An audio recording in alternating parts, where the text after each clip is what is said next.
பாரதிய ஜனதா கட்சியினுடைய தமிழ்நாடு பிரிவினுடைய முன்னாள் மாநில தலைவராக இருந்தவர் அண்ணாமலை ஐபிஎஸ் அவர்கள்.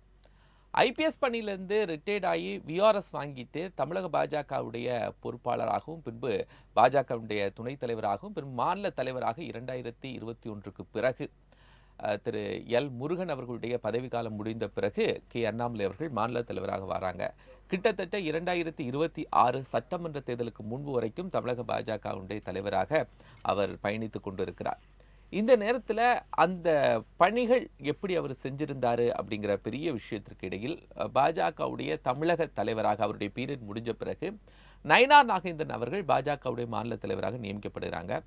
தான் கட்சியிலிருந்து ஒதுக்கி வைக்கப்படுகிறோம் அப்படின்னு அண்ணாமலை அவர்களுடைய ஆதரவாளர்கள் தொடர்ந்து பேசி வந்த நேரத்தில் தேர்தல் பணிகளை அண்ணாமலை மேற்கொண்டார்.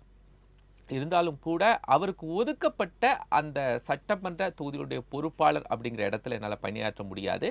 ஆனால் பிரச்சாரத்தை அவர் மேற்கொண்டிருந்தார். அதே போன்று 2026 சட்டமன்ற தேர்தலில் அவரை போட்டியிட வலியுறுத்தியும் கட்சியினுடைய தலைமை வலியுறுத்தியும் அவர் போட்டியிட மறுத்திருந்தார் அப்படிங்கிற செய்திகள்லாம் வந்துச்சு.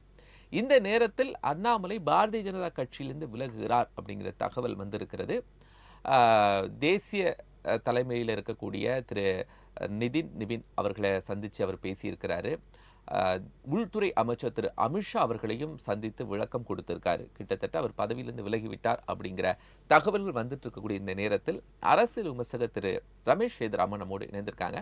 சார் வணக்கம். வணக்கம். அண்ணாமலை அவர் இப்போது எடுத்திருக்கக்கூடிய முடிவு எப்படி பாக்குறீங்க நீங்க? அண்ணாமலைங்கிறவர் ஒரு சந்தர்ப்பவாத அரசியலை தனக்கு சாதகமான எந்த சூழல்ல எந்த முடிவு எடுக்கணுமோ அந்த முடிவை எடுத்திருக்காருன்னு பார்க்கலாம் இந்த நேரத்துல. காரணம் என்னன்னாக்க பாஜக பொதுவா அப்படின்னு பார்த்தோம்னா கடந்த காலங்கள்ல அந்த ஒரு இயக்கமானது இந்த RSS அந்த சித்தாந்தத்தை ஊறியவர்கள் அந்த கட்சியை தொடர்ந்து இந்த மாநிலத்தில் வழி நடத்துவார்கள் அப்படிங்கறத செய்திருக்காங்க. அப்படி இல்லாமல் பாஜக எப்போ மோடி அமித்ஷா அந்த அவங்களுடைய கட்டுப்பாட்டுக்குள்ள இந்த கட்சி வந்ததோ மத்திய தலைமையில தலைவராக தேர்ந்தெடுப்பவர்கள் எப்பவுமே முன்னாடி எல்லாம் எலெக்ஷன் இருக்கும், இப்ப அது செலக்ஷன் மாறி இருக்கு. அந்த வகையில மாநிலத்துல திரு அண்ணாமலை அவர்கள் நியமிக்கப்பட்டாருங்கிறது பாக்குறோம். ஒரு இளைஞர்களுக்கான முகம் அப்படிங்கறதெல்லாம் அண்ணாமலை அவர்கள் அரசியலுக்கு வந்ததே முன்னாடி ரஜினி அரசியலுக்கு வருவார் அப்படிங்கிற ஒரு பேச்சு வந்தப்போ அந்த இதுல தனக்கு ஒரு வாய்ப்பு கிடைக்கும் அப்படிங்கறதுல வந்தாரு. அது நடக்கல அப்படின்னு உடனே அடுத்தடுத்து நடந்த நிகழ்வுகள் அதை தொடர்ந்து பாஜகவின் மூலமாக அரசியல்ல நுழைந்தார். அதற்கு பின்புலமாக இருந்தவர் BL சந்தோஷ் அவர்கள். அவரும் கர்நாடக மாநிலத்தில் இருப்பவர். இவர் கர்நாடக மாநிலத்துல IPS சர்வீஸ் போட்டாரு அப்படின்னு சர்வீஸ்ல இருந்தாரு அப்படிங்கறத நம்ம பாக்குறோம். அதே நேரத்துல இது எல்லாம் அவருக்கு கொடுத்த போது இந்த கட்சியை வளர்ப்பது அப்படிங்கறதுல பல தரப்புகள் இருக்கு. ஆனால் இவர் எப்படி செயல்பட்டாருன்னா தன்னை மட்டுமே முன்னிலைப்படுத்தி கொண்டு தான் மட்டுமே பாஜக என்றால் அண்ணாமலைங்கிற ஒரு டைரக்ஷன்ல அதை கொண்டு போனார் அப்படிங்கறத பாக்குறோம். அதை கொண்டு போனது மட்டும் இல்லாமல் இரண்டாம் கட்ட தலைவர்களை வளர்ப்பதுங்கிறதுல பெருசா ஒரு கான்சென்ட்ரேஷன் கிடையாது. ஒரே பிம்பத்தை வைத்து தங்களால பண்ண முடியும்.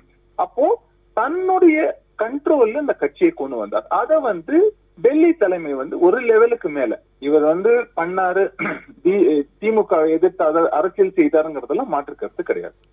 ஆனா அதை தாண்டி இவர் எடுத்த இந்த அரசியல் இதுல பாத்தீங்கன்னா முதல்ல பெரியாரை பத்தி பேசினார், அப்புறமா முன்னுக்கு பிறனாக பேசினார். ஆனா எந்த காலத்திலயும் ஒரு இந்துத்துவ அரசியல்ங்கிறது தான் ஒரு ஐடென்டிட்டி பாஜகங்கிறத அதை எந்த காலத்திலும் அவர் முன்னெடுத்ததே இல்லைங்கிறது தான் உண்மையான ஒரு விஷயம். ரெண்டாவது நீங்க பார்க்க வேண்டியது இந்த சூழல்ல இப்ப எலெக்ஷன்ல கூட நிக்க சொன்னப்போ நீங்க பார்க்க வேண்டிய விஷயம் அவர் ஏன் நிக்கலைன்னா அவருக்கு இன்டெலிஜென்ஸ் ரிப்போர்ட்லாம் ரொம்ப தெளிவா தெரிந்திருந்தது. பெருவாரியாக யார் யாரெல்லாம் எங்கெங்க நின்னா எப்படி எப்படி தோப்பாங்க அப்படிங்கிற ஒரு விஷயம் அவருக்கு முன்னாடியே தெரியும். இந்த தோல்விங்கிறது அவருக்கு இதுவாச்சுன்னா தன்னுடைய அரசியல் எதிர்காலத்தை பாதிக்கலாம். விஜய்க்கு எதிரான இன்னொரு இளைஞர் பிம்பம்ங்கிறத கட்டமைக்கணும். இப்ப எப்படின்னா திமுக வர்சஸ் தாவேக்கான நிலைமை இன்னைக்கு மாறி இருக்கும் போது, ஏன்னா கடந்த ஆட்சி திமுக இந்த ஆட்சி தாவேக்கா அப்படிங்கிற ஒரு சிச்சுவேஷன் வரும்போது வருங்காலத்துல விஜய் வர்சஸ் உதயநிதி ஸ்டாலின் அப்படிங்கிற ஒரு டைரக்ஷன் போகும்னா அதே மாதிரியா தானும் இருக்கக்கூடிய ஒரு இளைஞர் தனக்கு ஒரு ஐடென்டிட்டியை கொண்டு வந்து அதன் மூலமாக அரசியலை தொடர்ந்து பயணிக்கலாம் அப்படிங்கிற ஒரு இந்த அரசியல் டேர்னிங் பாயிண்ட்ங்கிறது இந்த நேரத்தை தனக்கு சாதகமாக பயன்படுத்தி கொள்ள வேண்டும் அப்படிங்கிற முயற்சியில ஈடுபட்டு கொண்டிருக்கிறாருங்கிறது தான் நம்ம இன்னைக்கு பார்க்க முடியுது.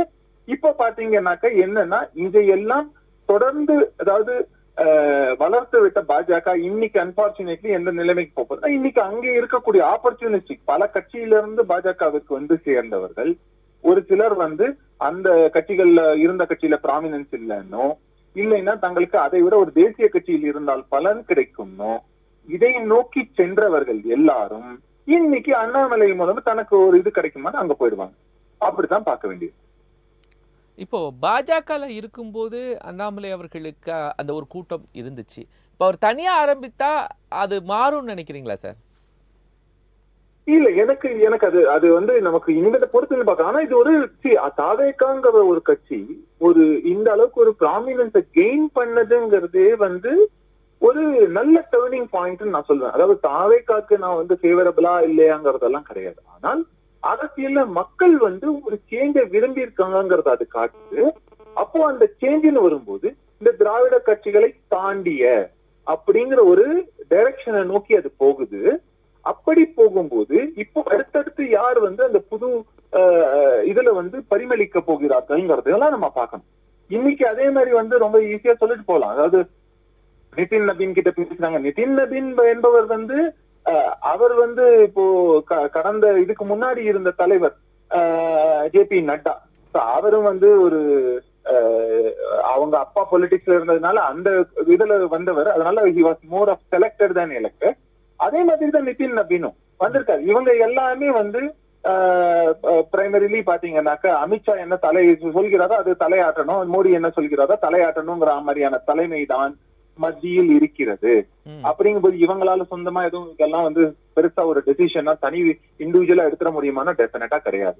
இன்னொன்னு பி.எல். சந்தோஷ் இந்த மாநிலத்துல கடந்த காலங்கள்ல பாஜக நன்றாக வளர்ந்த போது நம்ம பார்த்திருக்கோம். கடந்த காலங்கள்ல வந்து அத்வானியுடைய ரத யாத்திரை அதை தொடர்ந்து நடந்த எழுச்சி அது எல்லாம் காணாமல் போனதுக்கு காரணம் ஒரு சுயநலத்துடன் வெங்கையா நாயுடு போன்றவர்கள் இந்த மாநிலத்தில் சவுத்துல பண்டைன் பேர்வழின்னு இந்த மாநிலத்தில் இந்த மாநிலம் மட்டுமில்லாமல் தென் மாநிலங்களே அதுவும் குறிப்பா ஆந்திரா போன்ற மாநிலங்கள்ல இவர்கள் நடத்திய பாலிடிக்ஸ் தான்.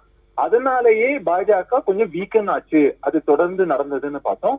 அப்புறமா ஏடிஎம்கேக்கு ஃபேவரபிளா மோஸ்ட் ஆஃப் த டைம் நடந்து கொண்டார்கள்ங்கிறத பாக்குறோம். அப்புறம் அங்க ஒரு பிரிவு வந்த போது திமுகவை நோக்கி அந்த கூட்டணி நகர்ந்ததுங்கிற பாக்குறோம். சோ இந்த மாதிரியாக பல நிகழ்வுகள் ஒன்னொன்னுத்திலையும் பாஜகவின் மத்திய தலைமைங்கிறது தமிழகத்தை புரிந்து கொள்ளவே இல்லை. அவர்கள் முழுக்க முழுக்க செஞ்சது எல்லாமே தவறுக்கு மேல் தவறுகள். இதனால்தான் ஆரம்பத்துல இருந்தே நாங்க வந்து பார்த்த வரைக்கும் நான் எங்கேயும் ஒரு தனி மனிதராக அண்ணாமலைக்கு எங்கேயுமே நான் வந்து ஒரு இது கொடுத்தது கிடையாது. ஒரு தனி இண்டிவிஜுவல் இதுவா. காரணம் என்னன்னா ஒரு பாஜகன்னு ஒரு கட்சியாக நீங்க பார்க்கும்போது அவங்க ஐடென்டிட்டி கூட இவங்க எல்லாம் ஒட்ட முடியுமா, நெடுந்தூரம் பயணிக்க முடியுமா, என்ன இருந்தாலும் ஏன்னா தனக்கு பதவி வேணும், தான் தலைவராக இருக்க வேண்டும் இப்படிங்கிற மாதிரியாக ஆரம்பிச்சு பல விஷயங்கள் நடக்கும்போது பாஜக இந்த மாதிரியான ஒரு சரிவை சந்தித்துக்கு இது திரும்ப இன்னொரு மிகப்பெரிய சரிவை சந்திக்க போகிறது. காரணம் என்னன்னா இங்கே இருப்பவர்கள் எல்லாரும் இன்றைய தலைமை மேல ஹாப்பியா இல்லாதவங்க இது அவங்களுக்கு ஒரு இது இல்லங்கும் போது அடுத்தது வந்து ஓகே அண்ணாமலை அப்படின்னு நோக்கி போவாங்க. அதை வந்து தனக்கு ஒரு சாதகமாக பயன்படுத்திக் கொள்வதற்கு அவர் அரசியல்ல முயற்சிக்கிறார். அவர் இன்னைக்கு ஒரு அரசியல்வாதி, அதுவும் சில ஆண்டுகள்ல தேர்ந்த அரசியல்வாதி ஆயிட்டாரு அப்படின்னு தான் பாக்குறோம். இது இப்படித்தான் நகரப்போகிறதுங்கிறத நிதர்சனமான உண்மை. இப்போ அண்ணாமலை ரிசைன் பண்றாரு அப்படின்னு சொன்னா தலைமை ஏத்துக்குமா உடனே? ஏங்க அவங்க ஏத்துக்கிறாங்க ஏத்துக்கல அது என்னங்க வந்து ஒரு கம்பெனில இருந்து நீங்க ரிசைன் பண்றீங்க, அவங்க ஏத்துக்கிறாங்க ஏத்துக்கல, நான் கிளம்பிட்டேன் நீங்க எதானு பண்ணிட்டு போங்கிற மாதிரியான கதை தானே அது. அவர் வேலையை விட்டு வந்தாரு, எதனால ஏத்துப்பாங்களா இல்லையாங்கிறதெல்லாம் நான் ரிசைன் பண்ணிட்டேன் அவ்வளவுதான். சோ இப்படித்தான் தொடர்ந்து நடந்து கொண்டிருக்க தங்களுக்கு சாதகமாக சுயநலத்துடன் இந்த இவங்க இருப்பவர்களை ஒரு ஐடியாலஜிக்கல் பேக்ரவுண்ட் இல்லாதவங்களை இந்த மாதிரி வெளிக்கட்சியில இருந்து வந்தவர்களை இந்த மாதிரி இருக்கிறவங்களை எல்லாரையும் வளர்க்கணுங்கிற முயற்சியில இந்த நார்த் இந்தியால செய்யக்கூடிய விஷயங்களை எல்லாம் எக்ஸ்பெரிமெண்ட் எல்லாம் சவுத் இந்தியால செஞ்சாங்கன்னாக்க பாஜக நிச்சயமாக எந்த காலத்திலையும் தலையெடுக்க முடியாது. திரும்ப திரும்ப இதை போன்ற சரிவை சந்தித்துக் கொண்டே இருக்க வேண்டும்ங்கிறது தான். ஏன்னா இதுல வந்து ஒரு தெளிவு கிடையாது, ஒரு அடிப்படையான ஒரு புரிதல், இந்த மாநிலத்துடைய புரிதல் இவங்களுக்கு கிடையாதுங்கிறது தான் ஒரு அப்பட்டமான உண்மை. உண்மையாவே அண்ணாமலை அவர்களை விரும்பி தான் இங்க கூட்டிட்டு வந்தாங்க. ஆனா பதவியும் உடனே குடுத்தாங்க. ஆனா பதவி அதுக்கப்புறம் எடுக்கப்பட்டது. அதுக்கப்புறம் பொறுப்புகள் பெருசா குடுக்காம இருந்தது. அதுக்கெல்லாம் ஏதாவது காரணம் இருக்கா சார்? பல காரணங்கள் இருக்கலாம். அது வெளிப்படையா சொல்ல முடியாத காரணங்கள் பல இருப்பதற்கான வாய்ப்புகள் இருக்கு. அத வந்து ரொம்ப டீட்டெயிலா நம்ம இந்த சப்ஜெக்ட்ல போனோம்னா அது வந்து பர்சனலா நம்ம அட்டாக் பண்ற மாதிரி இருக்கும். ஆனா நிச்சயமா இருக்கு. ஏன்னா இது ரொம்ப ஒரு ஈஸி. இன்ஃபேக்ட் சொல்லணும்னா அதை தொடர்ந்து யாருக்கு தலைவர் பதவி கொடுக்கப்பட்டதோ அவருடைய தோல்வி, இதுக்கு முன்னாடி நடந்த ஒரு எலெக்ஷன்ல அவருடைய தோல்வி, அது என்ன எதனால ஏற்பட்டதுங்கிற பல காரணங்கள்ல இருந்து நம்ம பேச முடியும்.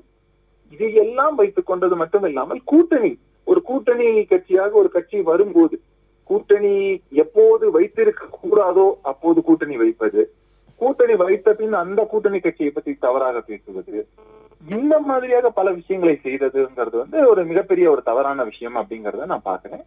அது வந்து எலெக்ஷன்லயும் அது ரிஃப்ளெக்ட் ஆச்சுங்கிறதும் ஒரு நிதர்சனமானது. அதே நேரத்துல அடுத்தடுத்து வரணும் அப்படின்னு சொல்லும்போது தான் தன்னை மிஞ்சி வேற யாரும் இல்லை, யாரா இருந்தாலும் வந்து எப்படி வேணா ஒரு சோசியல் மீடியா ஒரு குரூப்பை வைத்துக்கொண்டு தன்னுடைய கட்டுப்பாட்டில் வைத்துக்கொண்டு எப்படி வேணாலும் ஒரு பொது வெளியில ஒரு பரப்புரையை மேற்கொள்ளலாம் அப்படின்னு ஒரு சிலர் நினைக்கும் போது அது வந்து ஒரு தேசிய கட்சியாக இருக்கக்கூடிய ஒரு பெரிய கட்சி, அவங்க அதை ஏத்துப்பாங்களா, அவங்க தலைமை ரசிக்குமாங்கிற ஒரு கேள்வியும் இருக்கு. தொடர்ந்து நிறைய விஷயங்களை பதிவு செஞ்சிருக்கீங்க சார். பேசுவோம். நன்றி சார் சேதுராமன் சார்.